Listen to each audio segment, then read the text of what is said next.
Hello everyone. As I told you कि atom chapter में हम लोग बेसिकली दो पार्ट पढ़ते हैं। एक में पढ़ते हैं एटॉमिक स्ट्रक्चर के बारे में और दूसरे पार्ट में हम लोग पढ़ेंगे एक्सरे के बारे में। ठीक है, तो एटॉमिक स्ट्रक्चर वाला पार्ट कंप्लीट हो चुका है। आज हम लोग पढ़ने वाले हैं एक्सरे के।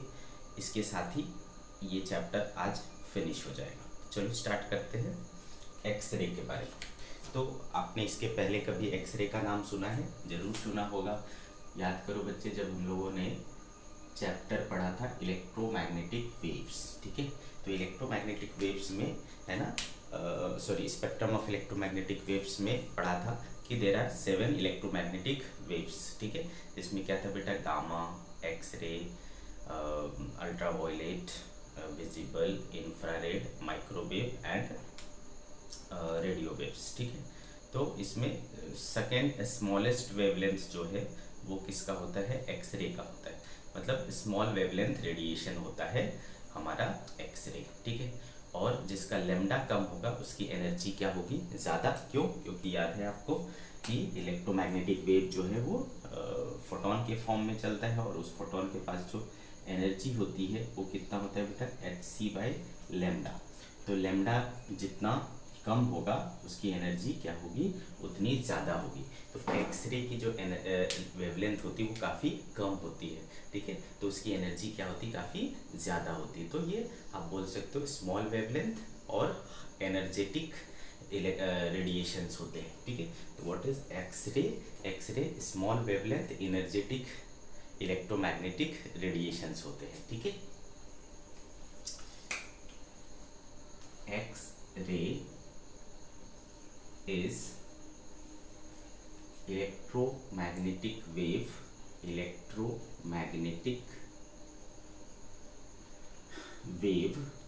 of small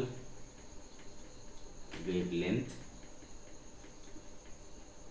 and high energy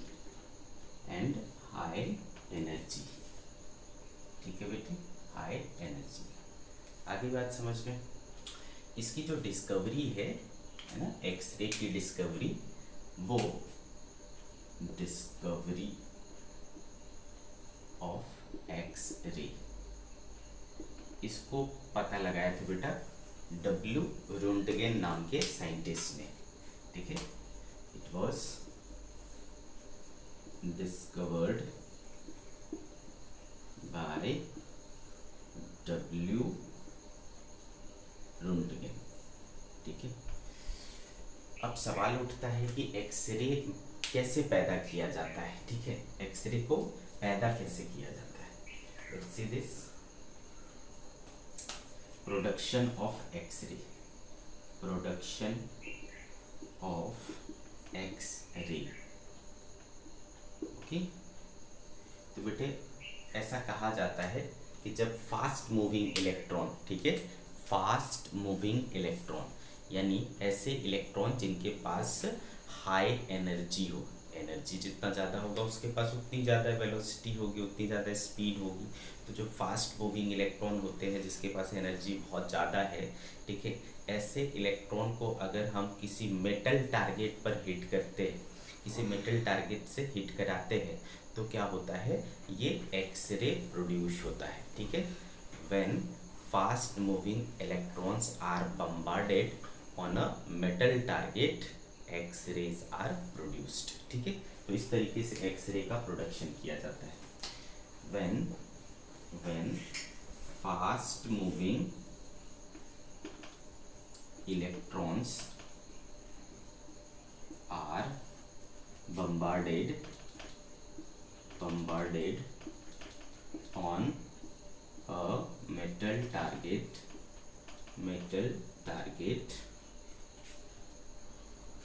at low pressure and high voltage। ये पूरी घटना कब अंजाम दी जाती है बेटा? जब प्रेशर बहुत लो हो, जितना लो कर सकते हो, वैक्यूम क्रिएट कर दो और अच्छा है, और बहुत ज़्यादा हाई वोल्टेज होना चाहिए, and high voltage then X ray is produced.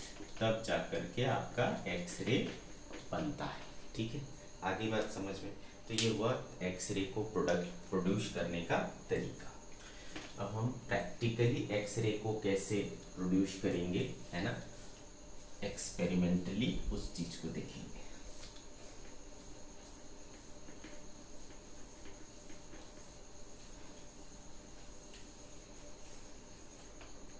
Experimental setup of X ray production. Experimental setup of X ray production. ठीक है बेटे, experimental setup of X ray production. इसमें हम लोग एक कूलिक ट्यूब का यूज करते हैं। ठीक है, कूलिक ट्यूब ये क्या होता है समझो।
ठीक है, इस तरीके का हम एक अरेंजमेंट करते हैं। इस वाले ट्यूब को क्या कहा जाता है, कूलिक्स ट्यूब कहा जाता है, कूलिक्स ट्यूब, कूलिक्स ट्यूब। आगे बात समझ में, इसको हम लोग क्या कहते हैं, कूलिक ट्यूब कहते हैं। स्पेलिंग तो मैंने सही रखा ना, COO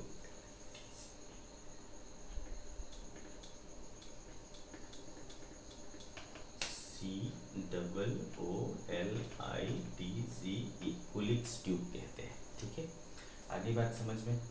यहाँ पर ये वाला जो पार्ट है वो कैथोड कहलाता है और ये वाला जो पार्ट है वो एनोड कहलाता है। ठीक है, ये जो है बेटा ये है आपका कॉपर रॉड, CU रॉड। ये जो है आपका है वो कॉपर ब्लॉक और ये है target metal, target metal. Generally हम लोग इसको क्या बोलते हैं, मॉलिब्डेनम या फिर टंगस्टन का यूज करते हैं। ठीक है, क्या यूज करते हैं, टारगेट के रूप में मॉलिब्डेनम या फिर टंगस्टन। ठीक है, और ये आपको क्या दिख रहा है बेटा, एक फिलामेंट दिख रहा है, फिलामेंट दिख रहा है। आगे बात समझ में। और इधर होता है एक कॉलीमीटर, कॉलीमीटर। ठीक है, कॉलीमीटर को L से शो करते हैं। आगे बात समझ में। तो होता क्या है बेसिकली, इसमें कैसे ये वर्क करता है इस चीज़ को समझते हैं। इसको हम लोग क्या करते हैं भाई, इधर से वैक्यूम पंप से जोड़ देते हैं, एयर पंप से। इससे आप क्या कर सकते हो, प्रेशर को कंट्रोल कर सकते हो, एयर प्रेशर को कंट्रोल कर सकते हो। तो इधर को हम वैक्यूम पंप से जोड़ देते हैं। ओके, वैक्यूम पंप से जोड़ देते हैं। तो देखो ये कैसे काम करता है। इधर क्या है बेटा, एनोड, देखो इसको हमने पॉजिटिव टर्मिनल से जोड़ा है, और ये कैथोड है, इसको हमने नेगेटिव टर्मिनल से जोड़ा है। प्लस इस फिलामेंट को देखो हमने बैटरी से जोड़ा है। ये बैटरी का जो वोल्टेज है वो 10 वोल्ट है, और यहाँ का जो है ना वो वोल्टेज बहुत ज़्यादा होता है, ठीक है, 50 किलो वोल्ट, ऐसा, इतना वेरी हाई, ठीक है, जितना हाई वोल्टेज दे सकते हो उतना हाई वोल्टेज दे सकते हो यहाँ पर आप, ठीक है, 50 किलो वोल्ट, ऐसा किलो वोल्ट के रेंज में रहता है। तो देखो यहाँ पर क्या होता है, ये जो फिलामेंट है इसमें 10 वोल्ट आपने जोड़ा है, ठीक है, तो इसमें क्या होगा बेटा, करंट फ्लो होना शुरू होगा आपके फिलामेंट में। तो फिलामेंट क्या हो जाएगा, हीट हो जाएगा, गर्म हो जाएगा। गर्म होने की वजह से उसको थर्मल एनर्जी मिलेगा, और वहाँ से क्या होता है, इलेक्ट्रॉन निकलने लगता है ना, थर्मियोनिक एमिशन होता है, और इलेक्ट्रॉन वहाँ से एमिट होने लगता है। यहाँ से जो इलेक्ट्रॉन एमिट होता है, ठीक है, ये कैथोड है और ये एनोड है, तो यहाँ से यहाँ के बीच में क्या है बेटा, पोटेंशियल डिफरेंस है ना, यहाँ से यहाँ के बीच में पोटेंशियल डिफरेंस है। कितना पोटेंशियल डिफरेंस है, very high potential difference, 50 kilo volt का। तो यहाँ से जो एक इलेक्ट्रॉन मान लो निकला, ठीक है, एक इलेक्ट्रॉन मान लो निकला, तो उसको ये क्या करेगा, ये पॉजिटिव है ना बेटा, ये इसको अट्रैक्ट करेगा, तो ये इस तरफ भागेगा इलेक्ट्रॉन, ठीक है। कितना एनर्जी आ जाएगा उसके पास, देखो ये इतने पोटेंशियल डिफरेंस को पार कर रहा है, तो आपको पता है बेटा कि उसके पास क्या आ जाती है, काइनेटिक एनर्जी आ जाती है। कितनी बेटा, E into V, Q into V होता है ना, तो Q इसका कितना है, E, और पोटेंशियल डिफरेंस क्या है, V, तो E इंटू वी के बराबर इसके पास क्या आ जाती है, एनर्जी आ जाती है। चूँकि V बहुत ज़्यादा है, तो यानी इस इलेक्ट्रॉन के पास एनर्जी बहुत ज़्यादा आ जाती है, मतलब ये fast moving electron, high energy electron, energetic electron बन जाता है। अब ये एनर्जेटिक इलेक्ट्रॉन इस टारगेट मेटल, जो कि मोलिब्डेनम या टंगस्टन या कोई भी मेटल टारगेट आप ले सकते हो, उसके ऊपर जब हिट करता है, ठीक है, उसके ऊपर जब हिट करता है तो क्या होगा, कोलिजन होता है, ठीक है, कोलिजन होता है। अब इलेक्ट्रॉन क्या है बेटा, पार्टिकल है, उसके पास बहुत ज़्यादा एनर्जी है, वो टकराया, तो जब भी टक्कर होती है तो वो क्या करता है, इलेक्ट्रॉन अपनी कुछ एनर्जी को लॉस कर देता है, ठीक है, उसकी एनर्जी कुछ वेस्ट हो जाती है, ठीक है। अब जो एनर्जी लॉस हुआ, चूँकि एनर्जी कभी भी क्या हो सकता है, डिस्ट्रॉय तो नहीं हो सकता, वो सिर्फ क्या कर सकता है, अपना ये चेंज कर सकता है ना, फॉर्म चेंज कर सकता है। तो जो एनर्जी इलेक्ट्रॉन लूज करता है वो एनर्जी रेडिएशन के रूप में सामने आता है, ठीक है, वो एनर्जी रेडिएशन के रूप में सामने आता है। आपको है ना, एक रेडिएशंस निकलते हैं, ठीक है, वो जो रेडिएशन निकलती है उसका जो वेवलेंथ होता है वो किस रेंज में आता है, इलेक्ट्रोमैग्नेटिक रेडिएशंस के एक्स रे के रेंज में आता है। मतलब इस तरीके से जो रेडिएशन हमें मिलता है वो कौन सा रेडिएशन है, एक्स रे रेडिएशन है, ठीक है। तो मैं फिर से एक बार बोलता हूँ कि क्या हो रहा है, इसको जब हमने ऑन किया, यहाँ से इलेक्ट्रॉन निकला, ये इलेक्ट्रॉन इस पोटेंशियल डिफरेंस को पार किया, इस वजह से उसमें बहुत ज़्यादा एनर्जी आ गई, मतलब बहुत ज़्यादा एनर्जी के साथ इस टारगेट को हिट किया।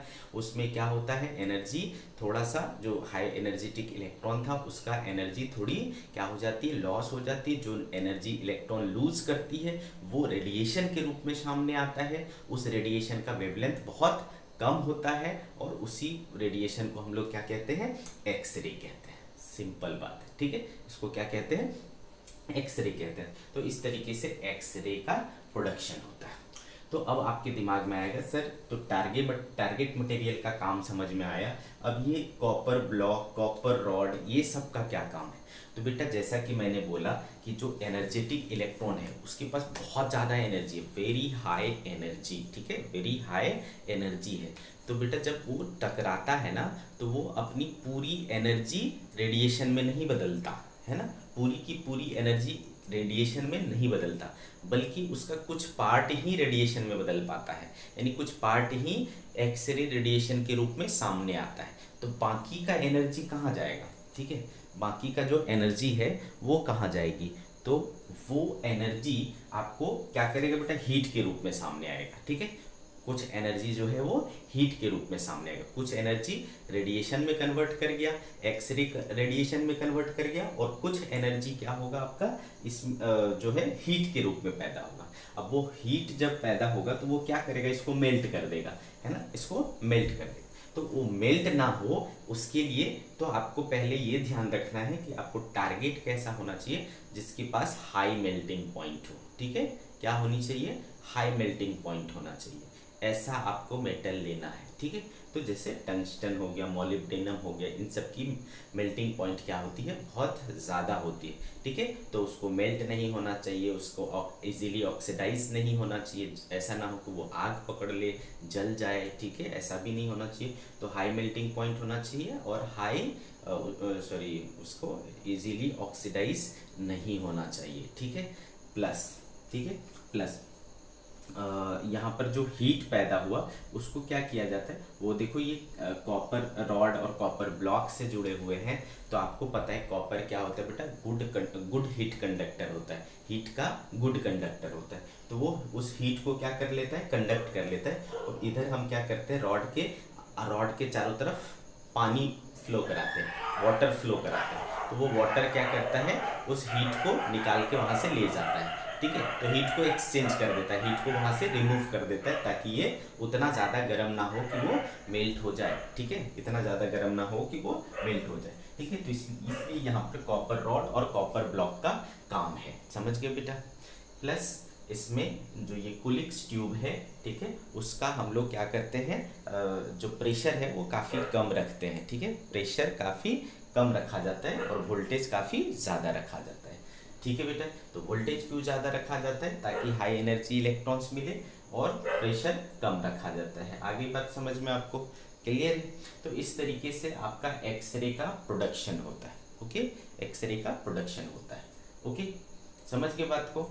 तो चलो ये रहा experimental setup of X ray production. इसमें मुझे कुछ लिखाने की ज़रूरत तो नहीं है बेटे, आपको अपने लैंग्वेज में लिखना है कि there is a Kulika tube, ठीक है, इन विच there is a target material which is generally molybdenum or tungsten, ठीक है, it is connected to the copper block and copper rod, and it behaves as anode, है ना, it act as anode, and also there is a cathode, ठीक है, cathode is connected to the negative terminal of the battery, and anode is connected to the positive terminal of the battery, ठीक है।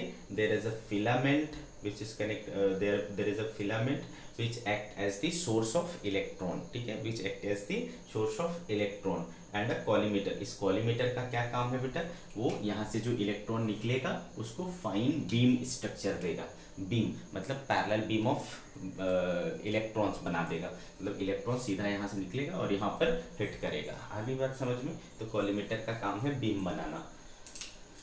तो इस तरीके से अपनी language में इसको लिख लेना बेटा। और क्या लिखना कि ये कुलिक ट्यूब का जो प्रेशर है वो कम होना चाहिए, बहुत कम होना चाहिए, और वोल्टेज जो है वो काफ़ी ज़्यादा होना चाहिए, ठीक है। तो ये रही आपका एक्सपेरिमेंटल सेटअप। अब सवाल उठता है कि जो एक्सरे यहाँ पर प्रोड्यूस होगा, ठीक है, एक्सरे जो प्रोड्यूस होगा वो किस किस चीज़ पर डिपेंड करेगा, ठीक है, डिपेंडेंसी ऑफ एक्सरे। चलो बात करते हैं डिपेंडेंसी ऑफ एक्सरे, ठीक है। तो पहली चीज़ है जो हमने यहाँ पर इस फिलामेंट में करंट फ्लो कराया, ठीक है, फिलामेंट में करंट फ्लो कराया। तो फिलामेंट करंट इससे क्या होता है बेटा, अगर आप इसको ज़्यादा करंट फ्लो कराओगे ना इस फिलामेंट में, ठीक है, इस फिलामेंट में अगर मैं ज़्यादा करंट फ्लो कराऊंगा तो क्या होगा कि उसमें ज़्यादा हीट प्रोड्यूस होगा। फिलामेंट में ज़्यादा हीट प्रोड्यूस होगा तो बेटा ज़्यादा नंबर ऑफ इलेक्ट्रॉन्स क्या हो सकते हैं, एमिट हो सकते हैं, इससे ज़्यादा नंबर ऑफ इलेक्ट्रॉन्स बाहर निकल सकते हैं। आगे बात समझ में। जितना ज़्यादा मैं इसमें करंट फ्लो कराऊंगा उतना ज़्यादा नंबर ऑफ इलेक्ट्रॉन्स बाहर आएगा। तो उतने ज़्यादा नंबर ऑफ इलेक्ट्रॉन्स यहाँ पर हीट करेंगे तो उतने ज़्यादा नंबर ऑफ एक्सरे बाहर आएंगे। Number of x-ray in the sense कि number of photons of x-ray बाहर आएंगे। तो जब बेटे number of photons of x-ray बाहर आए ज़्यादा होगा तो इंटेंसिटी एक्सरे का क्या होगा, वो भी ज़्यादा होगा। क्यों? क्योंकि आपने पढ़ा है ना, क्या होता है intensity, number of photons per unit area per unit time. ठीक है, तो नंबर ऑफ फोटॉन्स बढ़ेगा दैट मीन्स कि इंटेंसिटी बढ़ेगा। तो इससे क्या होता है, आप इंटेंसिटी ऑफ एक्सरे को कंट्रोल कर सकते हो। ठीक है, इंटेंसिटी ऑफ एक्सरे को कंट्रोल कर सकते हो। आगे बात समझ में क्लियर है? तो इस तरीके से आप एक प्रकार से कह सकते हो क्वांटिटी है ना, उसकी जो क्वांटिटी है क्या बोलते हैं एक्सरे की, वो कंट्रोल किया जा सकता है फिलामेंट करंट से। ठीक है, तो चलो इसको बात करते हैं। Filament current due to filament current we can control quantity of X-ray, that is its intensity। ठीक है, इसकी इंटेंसिटी को हम क्या कर सकते हैं, कंट्रोल कर सकते हैं फिलामेंट करंट से। ओके बच्चे, अच्छे से समझ में आ रहा है अपने को? अब देखो एक दूसरी वोल्टेज यहाँ पर है ना, इसको ये कौन सा वोल्टेज है, ठीक है, ये एक्सेलरेटिंग वोल्टेज, एक्सेलरेटिंग पोटेंशियल है। इतने वोल्टेज से ये इलेक्ट्रॉन आपका क्या हुआ था, एक्सेलरेट हुआ था, तो इसको आप एक्सेलरेटिंग पोटेंशियल कह सकते हो। तो एक्सेलरेटिंग पोटेंशियल क्या करेगा उसको देखते हैं। तो सेकेंड चीज जो है वो अफेक्ट करेगी एक्सरे को, वो है एक्सेलरेटिंग पोटेंशियल।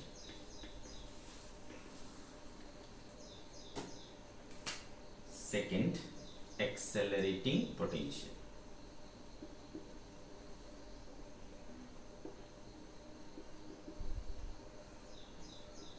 ठीक है बेटा, तो आप देख पा रहे हो कि अगर ये पोटेंशियल ज्यादा होगा, ये जितना ज्यादा होगा उतना ज्यादा है ना आपका V होगा, उतना ज्यादा V होगा तो उतना ज्यादा काइनेटिक एनर्जी उस इलेक्ट्रॉन को मिलेगा। मतलब इससे आपकी जो इलेक्ट्रॉन है, जो कोलाइडिंग इलेक्ट्रॉन है, उसकी एनर्जी क्या हो जाएगी, बढ़ जाएगी। ठीक है, तो मान लो मैं ये मान के चलता हूँ कि एक टाइम पर जब मैंने 10 किलो वोल्ट वोल्टेज लगाया था तो उस समय इसके पास मान लो 10 इलेक्ट्रॉन वोल्ट का, सॉरी 10 किलो इलेक्ट्रॉन वोल्ट का मान लो इसके पास एनर्जी आ जा रही थी। किसके पास, इलेक्ट्रॉन के पास। ठीक है बेटा, तो 10 किलो इलेक्ट्रॉन वोल्ट का है ना, 10 वैल्यू का, 10 वैल्यू का इलेक्ट्रॉन एनर्जी का इलेक्ट्रॉन क्या हो रहा था, इससे टकरा रहा था। तो मैंने जैसा बोला कि एक इलेक्ट्रॉन क्या करता है, अपनी कुछ पार्ट ऑफ एनर्जी है ना, सम पार्ट ऑफ एनर्जी क्या करता है, रेडिएशन के रूप में एमिट कर देता है। ठीक है, रेडिएशन के रूप में कन्वर्ट कर लेता है। आगे बात समझ में क्लियर है? प्रैक्टिकली ऐसा होगा, उसके पास 10 है तो उसका कुछ हिस्सा मान लो 1 2 ऐसा, वो क्या करेगा, उसको रेडिएशन के रूप में कन्वर्ट कर देगा। अब इसकी दूसरी तस्वीर समझो। मान लो हमने यहाँ पर एक्सेलरेटिंग पोटेंशियल बढ़ा दिया, जब मैंने इसको बढ़ाया तो ये भी क्या हो गया बेटा, बढ़ गया, 50 हो गया। अब 50 एनर्जी वाला जो है वो इलेक्ट्रॉन अब इंसिडेंट होगा। तो अब जो कन्वर्ट होने की है ना, जनरली 1 to 10% है ना, 1 to 10% ही क्या हो पाता है, रेडिएशन के रूप में कन्वर्ट हो पाता है। इलेक्ट्रॉन की जितनी एनर्जी है उसका 1 to 10% ही है ना, 1 से लेकर के 10% ही रेडिएशन के रूप में कन्वर्ट हो पाता है। ठीक है, तो अगर 10 का 1% देखेंगे या 10% देखेंगे तो क्या होगा, 1 ही होगा। लेकिन 50 का देखेंगे तो क्या होगा, 5 होगा। तो बेटा पहले कंडीशन में है ना, जो रेडिएशन की एनर्जी थी वो क्या थी, कम थी। दूसरे वाले केस में क्या देखा आपने, रेडिएशन की एनर्जी अब क्या हो गई, ज़्यादा हो गई। ठीक है, तो आप क्या देख पा रहे हो कि इससे हम क्या कर पा रहे हैं, रेडिएशन की एनर्जी कंट्रोल कर पा रहे हैं। ठीक है, क्या कंट्रोल कर पा रहे हैं, रेडिएशन की एनर्जी। एनर्जी जो है ना वो ये दिखाता है कि उसकी क्वालिटी कैसी है। इसके पहले वाली चीज़ ने क्या कंट्रोल किया, क्वांटिटी है ना, quantity, number of photons, quantity. यहाँ पर क्या कंट्रोल हो रहा है, क्वालिटी, एक फोटोन के पास कितनी एनर्जी होगी, एक एक्सरे फोटोन के पास कितनी एनर्जी होगी, ये चीज़ को, तो ये जो है इसकी क्वालिटी को कंट्रोल करता है, ठीक है। तो इट कंट्रोल्स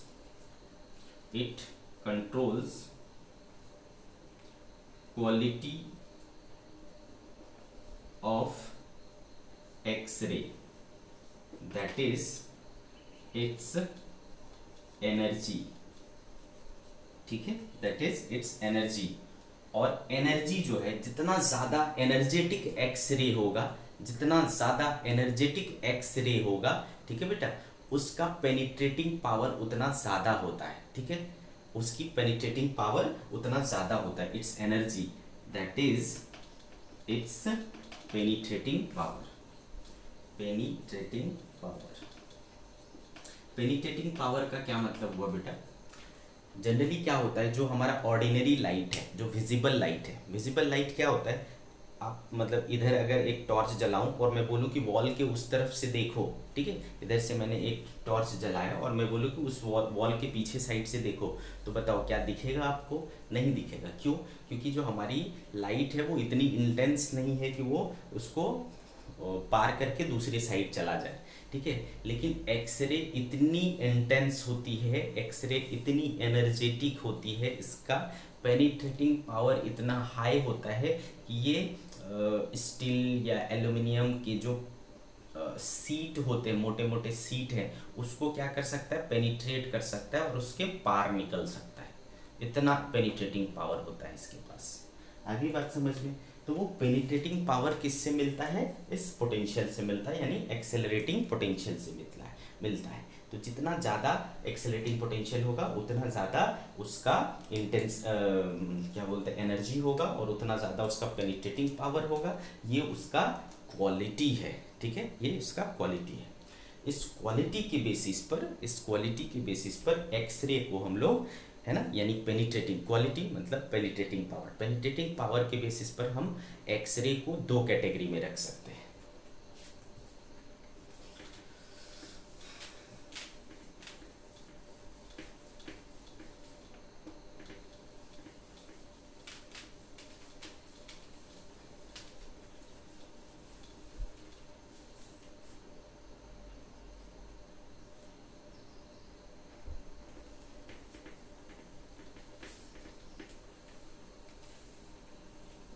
ठीक है, on the basis of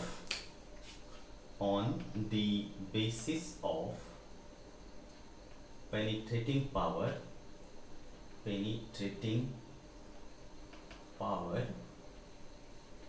X-ray is of two types, ठीक है बेटा। एक हुआ क्या, एक को कहते हैं हम लोग हार्ड एक्सरे, जिसका पेनिट्रेटिंग पावर हाई होगा वो हार्ड एक्सरे कहलाएगा, ठीक है। इसकी पेनिट्रेटिंग पावर क्या होती है? High penetrating power. दूसरी होती है सॉफ्ट एक्सरे,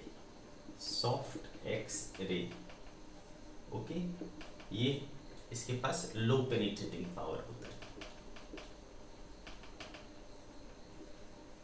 ओके बच्चे।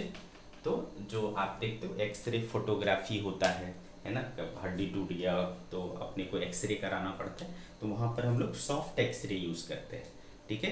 हार्ड एक्सरे करेंगे तो वो काट डालेगा, ठीक है, छेद कर डालेगा आपके बॉडी में, ठीक है।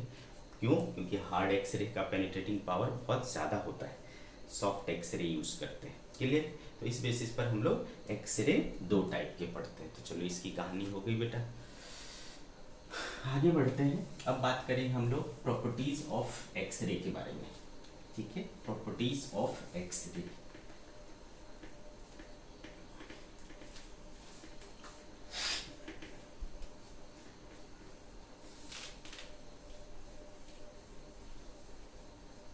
चलो, properties of X ray, properties of x ray.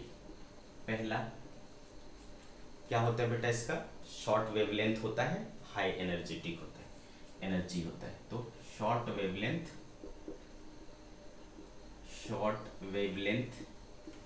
Energetic electromagnetic radiation. क्या है ये? Short wavelength energetic electromagnetic radiation है। किस प्रकार का रेडिएशन है? इलेक्ट्रोमैग्नेटिक रेडिएशन है। एक बात हो गया। दूसरी चीज जो है कि ये क्या करता है? फ्लोरोसेंस प्रोड्यूस कर सकता है। इट कैन प्रोड्यूस फ्लोरोसेंस, ठीक है, कैन प्रोड्यूस फ्लोरोसेंस। तीसरी प्रॉपर्टी है कि ये आयोनाइज कर सकता है गैस को। इट कैन आयोनाइज गैस, ठीक है। आयोनाइजेशन आप अच्छे से समझते होंगे, केमिस्ट्री में बार बार आप लोग इसको यूज करते हो। ये फोटोग्राफिक फिल्म को अफेक्ट कर सकता है। It can affect photographic film. Fifth, ये क्या कर सकता है? इसके पास पेनिट्रेटिंग पावर होता है। इट हैज पेनिट्रेटिंग पावर, ठीक है। सिक्स्थ, इस पर इलेक्ट्रिक फील्ड या मैग्नेटिक फील्ड का कोई इफेक्ट नहीं होता है। It does not deflect in electric field और मैग्नेटिक फील्ड। इसका मतलब हुआ, ठीक है, इसका मतलब हुआ कि ये इलेक्ट्रिकली न्यूट्रल है, ठीक है। That is it is electrically neutral, ठीक है। तो ये कुछ प्रॉपर्टीज हो गए आपके एक्सरे के, ठीक है। याद रखना है इन सब चीजों को।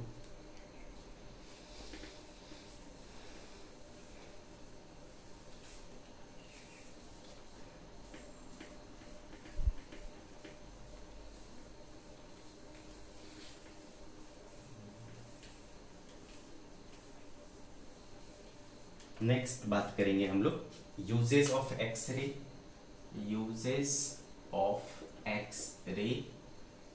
ठीक है बेटे। तो एक तो आप समझ के एक्सरे फोटोग्राफी में, एक्सरे फोटोग्राफी प्लस एक्सरे, इसको यूज करते हैं हम लोग एटॉमिक और मोलिकुलर एटॉमिक स्ट्रक्चर वगैरह की स्टडी करने में, ठीक है। एटॉमिक या स्टडी ऑफ एटॉमिक और मोलिकुलर स्ट्रक्चर इसमें यूज करते हैं हम लोग। प्लस हम लोग इसका यूज कर सकते हैं क्या बोलते हैं, जो आपका क्वालिटी चेक होता है ना, किसी मटेरियल का क्वालिटी चेक करना है, उसमें इसका यूज होता है, ठीक है।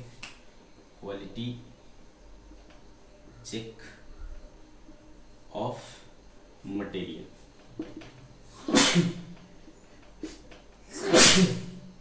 ऐसे बहुत सारे यूजेस होते हैं, आप लोग भी थोड़े लिखना अपने से सर्च कर करके, ठीक है। होमवर्क रहा आप लोगों का।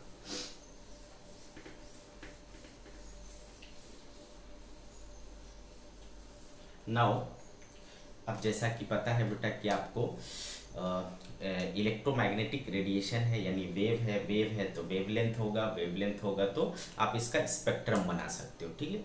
तो हम लोग बात करेंगे एक्सरे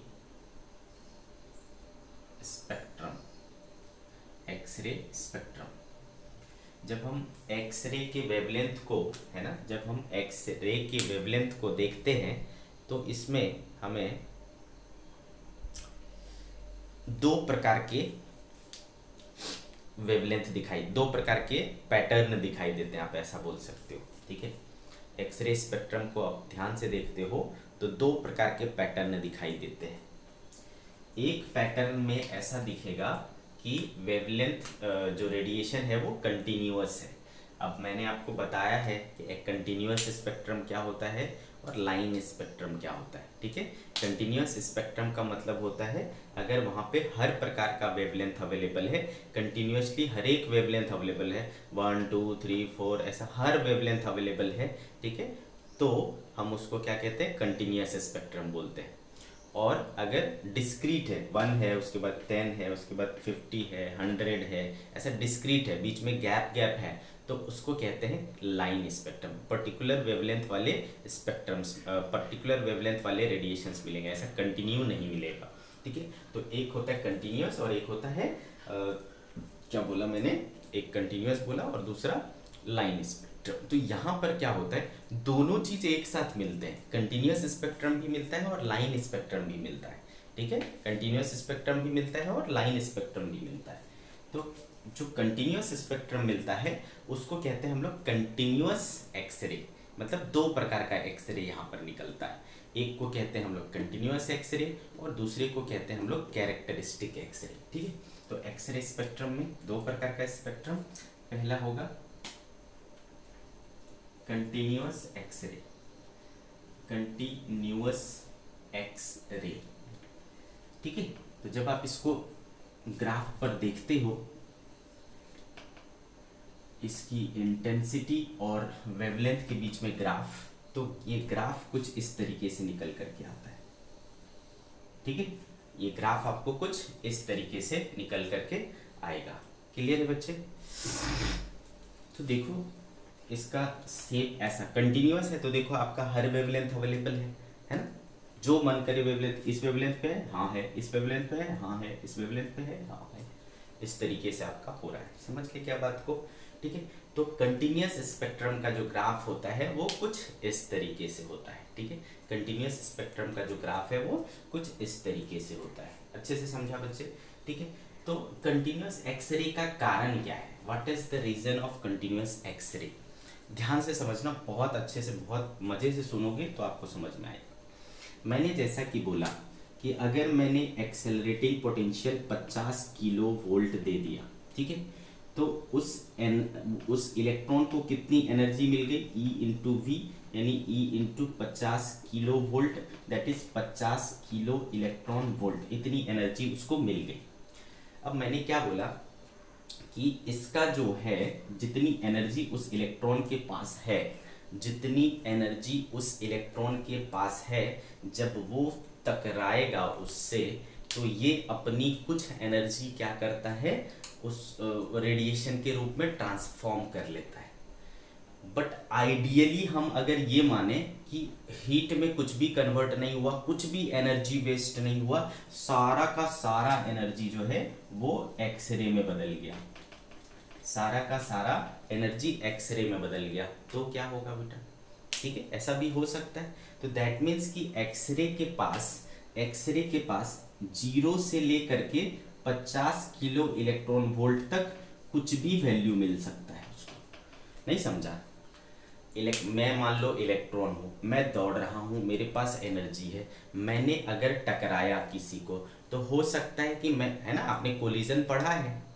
नहीं, कोलिजन अभी नहीं पढ़ा है, हाँ पढ़ा तो है ना आपने, कोलिजन पढ़ा है क्लास 11th में। तो क्या होता है ना, एक केस देखा होगा आपने कि दो आइडेंटिकल बॉडी है, एक अगर रेस्ट में है, दूसरा चल करके आ रहा है, तो ये क्या करता है, ये रुक जाता है और अपनी पूरी एनर्जी उसको ट्रांसफर कर देता है, वो उस वेलोसिटी से आगे बढ़ने लगता है। वैसा भी हो सकता है उस कंडीशन में वो क्या करता था, पूरा एनर्जी ट्रांसफर कर।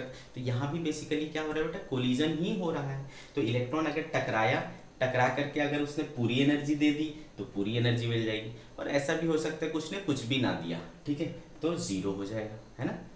समझ में आया? तो ये दोनों केसेस संभव है। तो एक्सरे में कितनी एनर्जी जा सकती है, 0 से लेकर के 50 किलो इलेक्ट्रॉन वोल्ट तक जा सकता है। ठीक है, आगे बात समझ में? तो अब देखो, क्लियर है?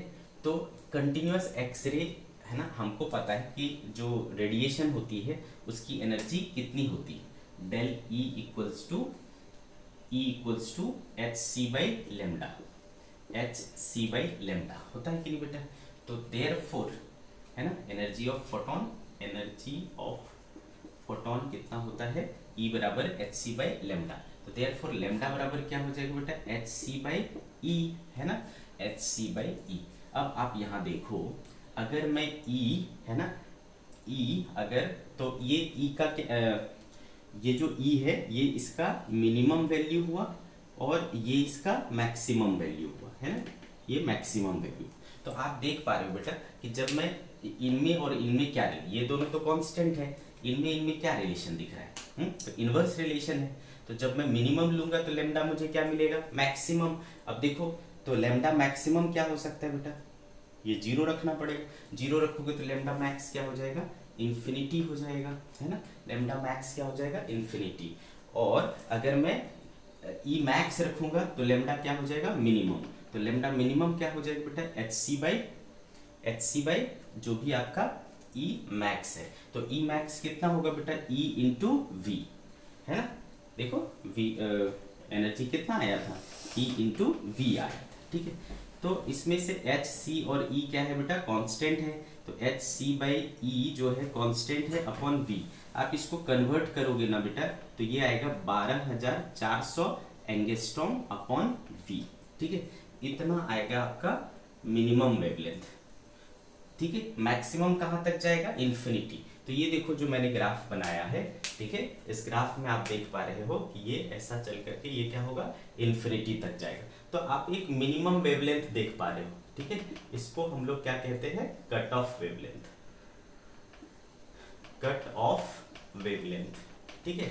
तो आप अच्छे से देख पा रहे हो बेटा कि कट ऑफ वेवलेंथ किस पे डिपेंड कर रहा है, कट ऑफ वेवलेंथ किस पे डिपेंड कर रहा है, वो डिपेंड कर रहा है आपके एक्सेलरेटिंग पोटेंशियल पर, ठीक है। किस पे डिपेंड कर रहा है, एक्सेलरेटिंग पोटेंशियल पर। तो आपको समझ में आ गया होगा कि कट ऑफ वेवलेंथ निकालना है तो कैसे निकालोगे, ये फॉर्मूला यूज करोगे, ठीक है।